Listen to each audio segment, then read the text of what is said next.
YouTube, how's it going? The Goat House is back with my NFL Week 13 score predictions, predicting all the scores to every single game, every single week.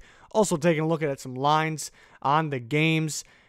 If you want more score predictions, you kind of can compare mine and Junior's. Junior's will be on the Patreon every single Wednesday. They're actually up for this week already.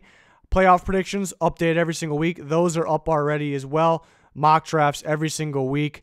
The mock drafts for this week will be in video format, so looking forward to making that later today. All that is in one package deal there, and there's plenty more content on the Patreon as well. 40K, that's a subscriber goal by the end of the year, so please help us out by subbing to the channel. Would really appreciate it. Full NFL content here all year long, not just in the season, but even in the offseason, free agency and draft coverage. Click that like button. Check us out on Twitter at GoatHouseNFL. But Week 13, score predictions. A lot of good games this week. A lot that we think there's a clear-cut winner, but we never know. We've had those weeks where there's a lot of upsets. Maybe it could be one of those weeks. Starting off with the first Thanksgiving game, the Bears are -3.5, but I actually have the Lions winning this one. Not really one I would put money on. Well, I guess the Lions getting 3.5 looks pretty appealing because I don't really see them losing by more than a field goal. Even if Jeff Driscoll is out, David Blah is going to fill in. Rookie quarterback from Purdue. I think a pretty accurate quarterback. And we've seen random quarterbacks kind of get thrown into the mix, and right away they're usually pretty good for some reason. They kind of cool down, so that could be the case here. But it's mainly that I don't trust the Bears' offense. They have us right where they want us. Last week they won. They were able to move the ball a little better. They did play the Giants. And I just don't really expect a whole bunch of movement. I think we kind of can go back to seeing those Bears. So I think a defensive game. And I've noticed that a lot of Bears guys, key players, will be out of this game, not even traveling with the team. Bobby Macy and Taylor Gabriel, I think those are crucial, guys sitting out in this game. Obviously, Danny Trevathan, but that was expected because he's been out since that gruesome injury. So the Bears offense really going to have to pick it up. Seems like they're relying on the opening drive in the second half to score a lot. So they're going to need to open things up besides that. I like the Lions, 17-14 at home.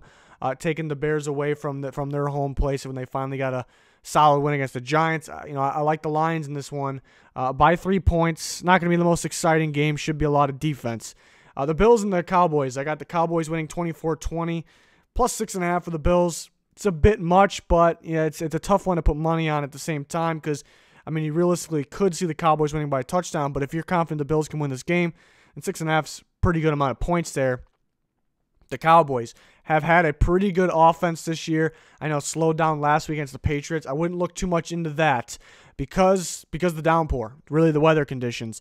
But you look at what's kind of been the difference in these big game losses for the Cowboys. You look at the Vikings game and you look at the Patriots game. The Patriots, a top-tier defense. The Vikings used to be, not so much anymore, but they are a top-tier red zone defense, and so are the Patriots. So the Cowboys, seem like they're getting into the red zone pretty easy, but then they have to either kick a field goal. Sometimes Maher makes it. Sometimes he misses it. Sometimes it's kind of on Garrett for a play call in the red zone. The Bills have a very, very good defense. It's going to be tougher than going against a team like the Vikings. The Bills got a better defense, but the red zone defense, once they let a team in the red zone, they've been letting them score some points. So that could be the difference in this game. I like the Cowboys. It's a different type of challenge for the Bills, especially in Dallas, on Thanksgiving. I like the Cowboys doing just enough here and winning by 4 points. Next game is the Saints and the Falcons. They just played a few weeks ago. The Falcons handled the Saints just fine, but we come into this game just a few weeks later on Thanksgiving, the night game. Saints are -7, so kind of a lot considering the Falcons just handled them pretty fine. But I kind of agree with the line. I got them winning by 10 even. I think it's kind of a revenge game. I think the last time was a little fluky. The Falcons just switched some things around. I think they're coming back down to earth now. The Saints will have no problem scoring, and the defense will be fine too. The key for the Falcons is to start off good on offense early. Get touchdowns, not field goals. Don't turn the ball over. That is key. If they do that, they can win the game again.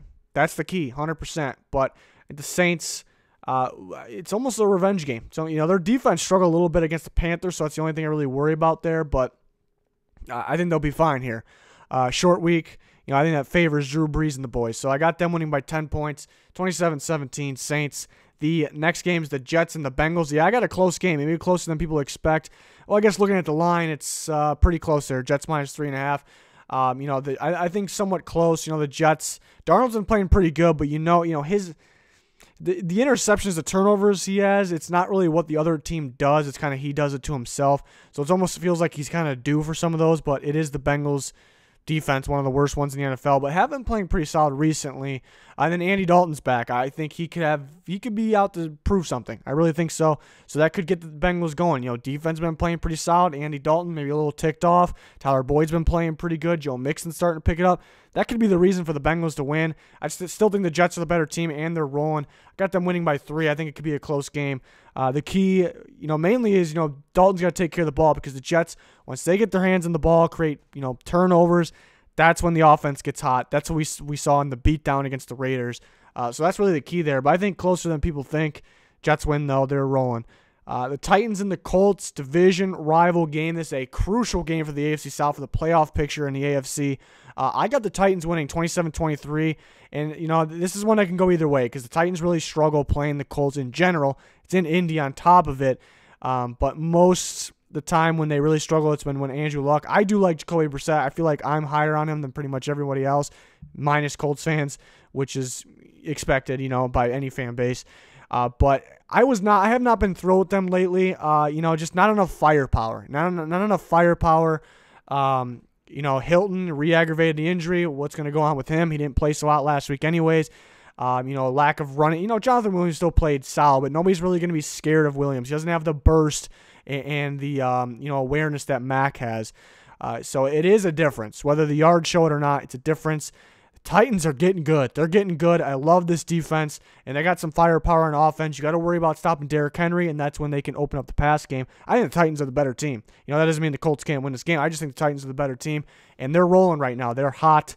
I like them 27-23. They're getting 2.5 points. If that goes to 3, I really like that one, because I don't see them losing more than 3. But if they do lose by 3 and you take them plus 2.5, then you lost by half a point there. That's kind of rough. But I see them winning. But again, it's a game that can go either way. I just think Titans got more talent on that team. I really do. But it should be an interesting one to watch. A lot on the line there. So really looking forward to that one. Eagles, Dolphins, Eagles. Great scheduling here, great week for them. It's perfect because they've been struggling, especially on offense, and this is something they can get going. Dolphins aren't maybe the worst team in football, but it's pretty close. So this is kind of perfect in terms of the draw, what they got for the schedule. And really looking at the rest of the way, too, minus the Cowboys game. But I got the Eagles winning 24-13. They're minus 10, so that's a pretty close call. The defense of the Eagles has been playing pretty solid, and I still think they'll have their moments where teams will throw on them. I just don't think it's this week. So I think the defense will continue to play solid, and then the offense, who's been really, really struggling with the offensive line beat up, with the receivers beat up, with Jordan Howard out. I mean, he's key mainly for pass protection, but, he can run, too, obviously. Then Carson Wentz has been struggling because of all that.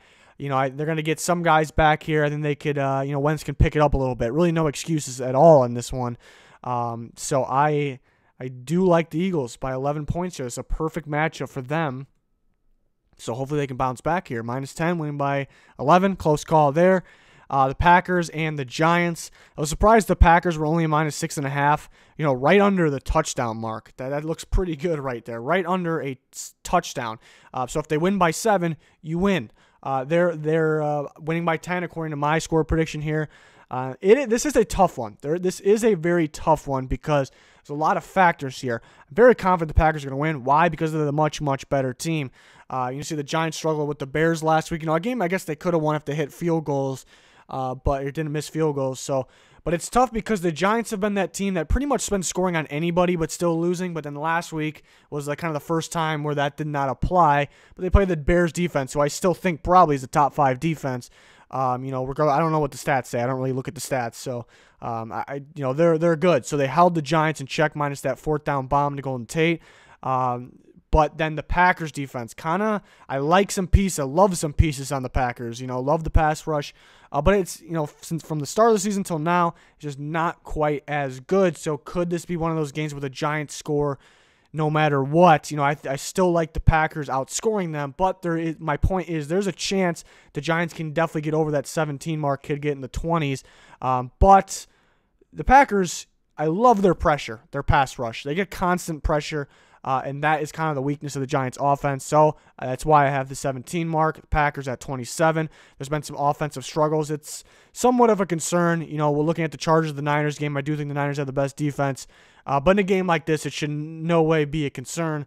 I like the Packers by 10 points here. 6.5 is interesting. As long as that stays below 7, pretty interesting there. Next game is the Browns and the Steelers. Surprised the Browns are only -2, 26-13. I got them winning by 13 points there. And a few weeks ago, the Thursday night game, everybody remembers that game, the Browns and the Steelers. As soon as that ended, I'm like, all right, Steelers are going to get their revenge next time at home. Kind of what I was thinking. But since then, since I've watched these teams, it's changed significantly. And there's a reason for it, because the Browns are getting better with their play calling. They're getting better recognizing they have talent. It's weird to say that, but that's what it feels like. They're recognizing they have really talented players. They got playmakers, and Kareem Hunt's back, kind of fitting in there a little better. Makes them unpredictable, hard to game plan against. They got talent. Baker's playing better. The offensive line seems to be playing better. The defense, looking at the defense, they don't have Myles Garrett, so that's a little bit of a concern, but the secondary is definitely getting better. The linebacker unit, Joe Schobert's playing out of his mind. So that's all getting better, minus what we don't expect to be better is the pass rush, maybe in this game. But the Browns are just better, and the Steelers, they make the switch to Devlin Hodges. I don't dislike the decision. It almost feels like it had to happen, but at the same time, who do I think's the better quarterback? I still think Mason Rudolph's probably the better quarterback. So I still don't think they'll have enough offense. I still don't think they'll have enough offense to keep up with the Browns here, but their defense can single-handedly win this game. It's a very good defense. TJ Watt is playing at a defense MVP level. Bud Dupree's having his career year. Cam Hayward's always dominant. So, they're playing very well on defense, and that could win the game. But the Browns are playing extremely, extremely well on offense.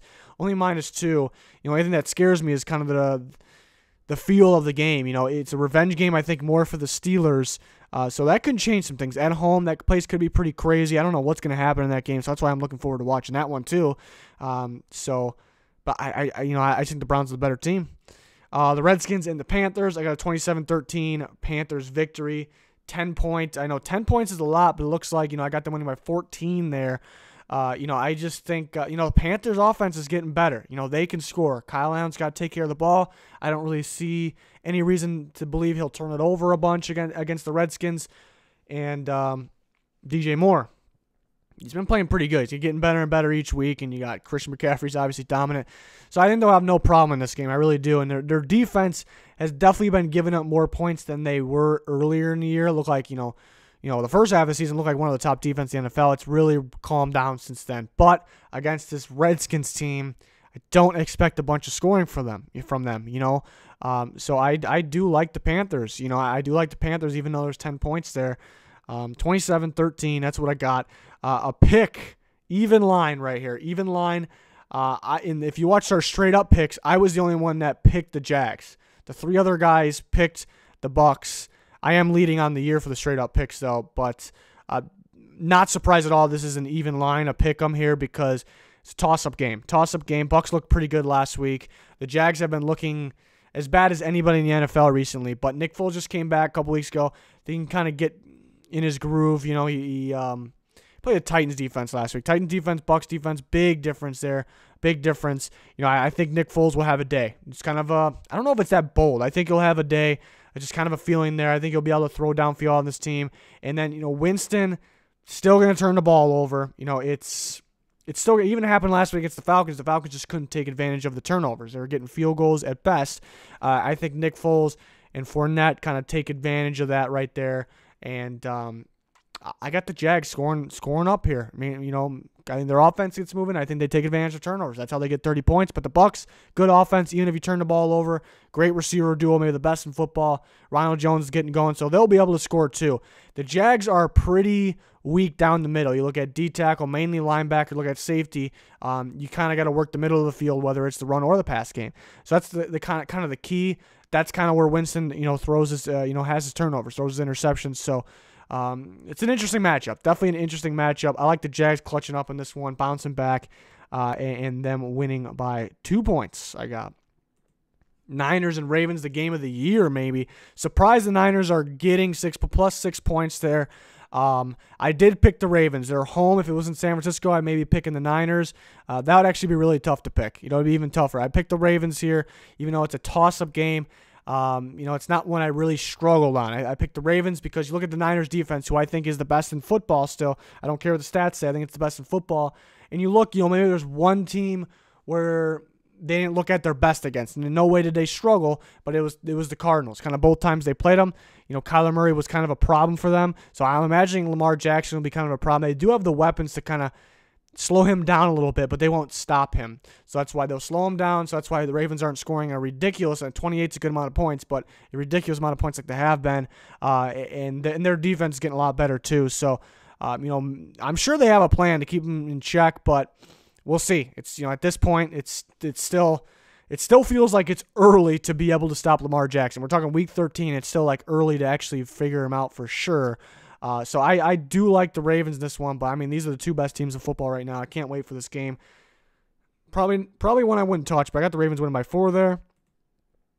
Rams and Cardinals, a tough one to pick. Another one of those toss-up games. Rams have looked pretty ugly this year, honestly. The offense really can't get anything going. They're trying to force Goff to be a one-read guy. Maybe that's just what he has to be. And Gurley doesn't seem the same. I mean, they've been beat up at the receiver unit. I guess those guys are getting back on the field now. And then defensively, they looked early in the year they struggled. Then they got pretty good, and then now they're playing the Ravens. So it could be something similar playing Kyler Murray. But I think they make adjustments. I think mainly on offense, and they get enough points here. Getting the ball in the end zone is kind of the next battle. So they could get quite a few field goals in this game. But I think it's enough. The key to the Rams is to be able to run the ball and pass the ball about evenly. You even want to run the ball a little more.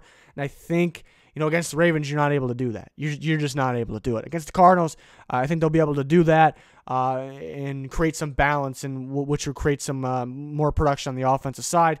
And that will be enough. Chandler Jones got a break, though, on the bye week. He's been top of the NFL in pass rush. So he's coming after Goff, so that could be a type of game changer there.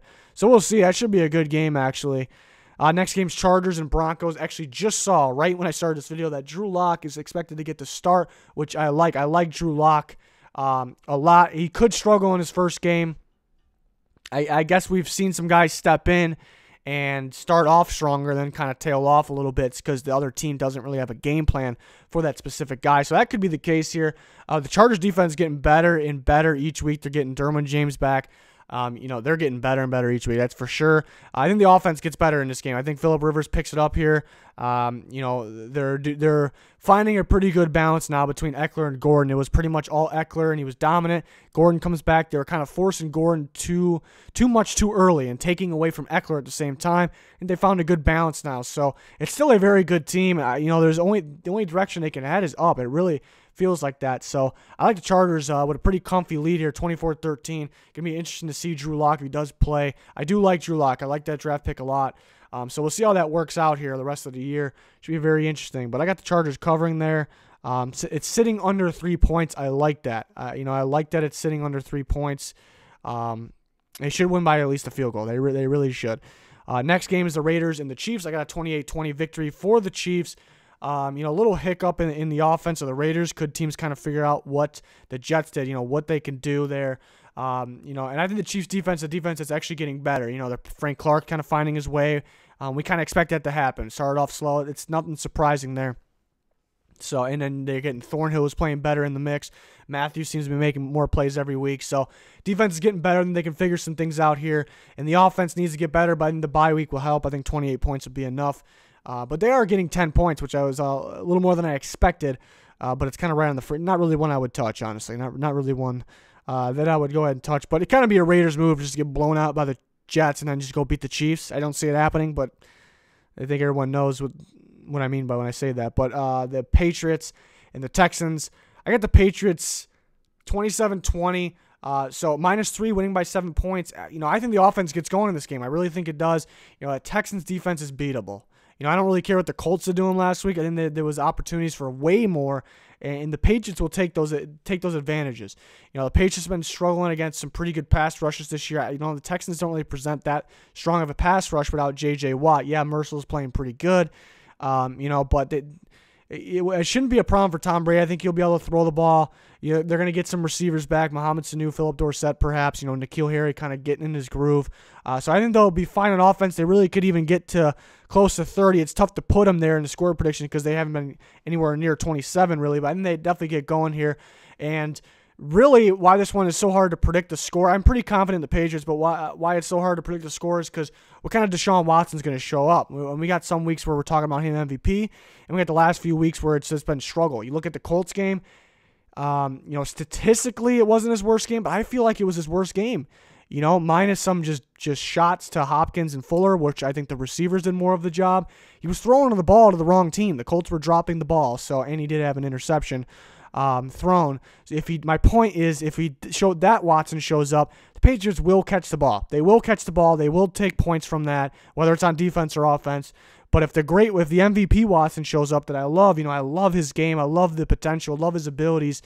If that shows up, they can win the game. This can be a tight game. So who knows which one's going to show? Only time will tell. I guess only one watching the game that'll tell. So that's the tough part there. But I think the Patriots match up very well against the Texans. I think they match up very well, both sides of the ball. And that's why I'm taking the Patriots with a pretty comfy, it's a touchdown lead, but win. But that's what I got.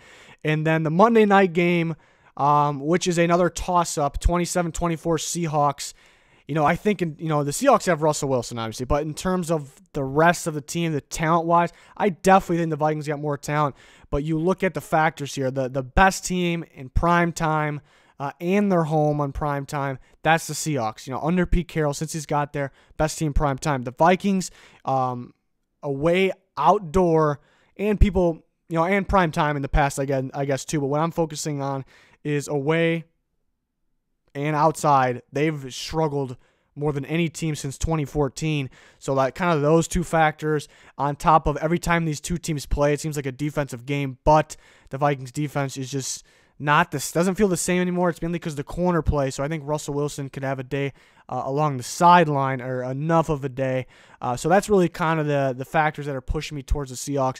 It's a great thing that the Vikings just had their bye. They were able to prepare for the Seahawks while the Seahawks had to prepare for the Eagles, and they got very healthy. They're going to get Adam Thielen back. They're going to get multiple guys back here, and they had time to kind of figure out their cornerback situation, which I believe Rhodes is playing hurt. So maybe they can kind of, maybe the rest was good. Maybe they can figure things out. So, you can argue both sides. It just seems like more of the factors point towards the Seahawks. If it was in Minnesota, even though Seattle's very good away, playing at US Bank is a totally different story. So if it was in Minnesota, I'd take them. Looking forward to this game too. But at the same time, not looking forward to the Vikings giving me another heart attack. Seems like they're doing that every single week. But that's my scoreline. Seattle winning 27-24. Should be a good one. Vikings got to start off good. Seems like sometimes they start off a little slow, and that's kind of what costs them. When they play teams like the Broncos, and they're able to get away with that and come back. But Seahawks, totally different teams. So, you see the Cowboys game, they went down there and scored 14 points like instantly. So that's kind of the key there for that game. But that's going to do it for my score predictions. We're back every single week. Like I said, Junior has his score predictions every week. But they're on the Patreon for this week already, so you kind of compare if you're part of that Patreon. If you signed up for Junior score predictions, you get playoff predictions, mock drafts, all kinds of great stuff, and more being added to that constantly. Please subscribe to this channel. We got plenty of NFL content on the channel, plenty more to come all year long, not just season long. That's going to do it for this one, though. Thanks for watching. Goodbye.